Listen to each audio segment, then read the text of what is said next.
বাংলাদেশের ক্রীড়া প্রতিমন্ত্রী একজন সাবেক ফুটবলার আমিনুল হক বসে থাকলেন না। রোনান সুলিভান যদি বল আরও বেশি পেতেন তাহলে ম্যাচের ফলাফল আরও বড় হতে পারত। প্রতিমন্ত্রী আমিনুল হক বিচক্ষণতার সঙ্গে টিম ম্যানেজমেন্টের সঙ্গে আলাপ করেছেন, এই গুরুত্বপূর্ণ বিষয়টা তুলে ধরেছেন। আমিনুল হক বলেছেন, সাফ অনূর্ধ্ব 20 চ্যাম্পিয়নশিপে বাংলাদেশের উদ্বোধনী ম্যাচে জয়ের জন্য আমি ছেলেদের অভিনন্দন জানাই। তবে একজন সাবেক খেলোয়াড় এবং দেশের ক্রীড়াঙ্গনের দায়িত্বপ্রাপ্ত ব্যক্তি হিসেবে আমি শুধু একটি বিষয় স্মরণ করিয়ে দিতে চাই যে ফুটবলে সাফল্য ব্যক্তিগত নৈপুণ্যে নয়, বরং দল হিসেবে একে অপরের জন্য লড়াই করার মাধ্যমেই অর্জন করা সম্ভব।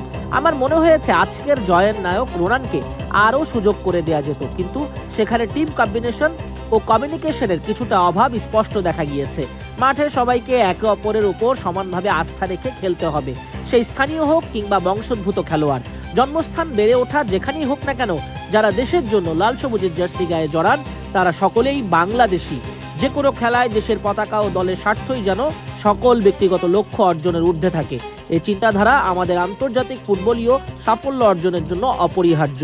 প্রতিমন্ত্রী আমিনুল হক বিষয়টি নিয়ে বাফুফে প্রেসিডেন্ট ও তাৎক্ষণিকভাবে টিম ম্যানেজমেন্টের সঙ্গে আলোচনা করেছেন এবং দ্রুত এটা সমাধানের আশ্বাস দিয়েছেন। নাম্বার 9, 10 এবং 11 থেকে খুব একটা পর্যাপ্ত সাপোর্ট পায়নি রোনান সুলিভান, যার কারণে তার হ্যাটট্রিক পূরণ হয়নি, বাংলাদেশও গোল বঞ্চিত হয়েছে।